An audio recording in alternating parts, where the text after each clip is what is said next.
У центру уваги транспортної поліції будуть 3 потупення, котрі у найвекшej мірі впливають на виволання транспортних нещасток зо жертвами, а то воження під впливом алкоголу, prekročenje švitkosci, jak i nesúvisnosť rodičov, ktorí neobezpečili šedálky za prevoz zecoch. Nové i toto, že količestvo došľobodzeného alkoholu pri vožačoch zmenšané zo 0,3 na 0,2 promili, a voženje zo s 2 i veci promilami alkoholu u krevi predstavia nasilnícke voženje.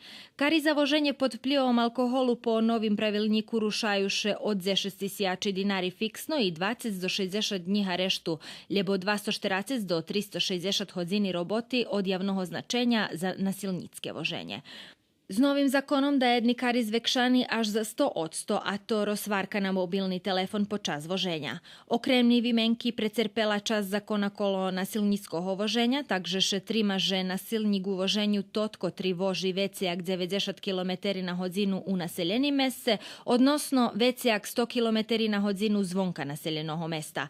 Keď slovo o zmenšanih karoh tuše duma na administrativni potupenje, jak co to vyhodzenje važenja vožackej dozvoli u tirvanju do 6 mešaci, dze skorej kara vynošela 6.000 do 20.000, a teraz budze 5.000 dinari. Keď dozvola vyšla pred veciak 6 mešacami, skorej kara bula od 15.000 do 30.000, a teraz budze 10.000 dinari. Tiž tak, keď vidze registracija, kara teraz spuščena na 10.000 dinari.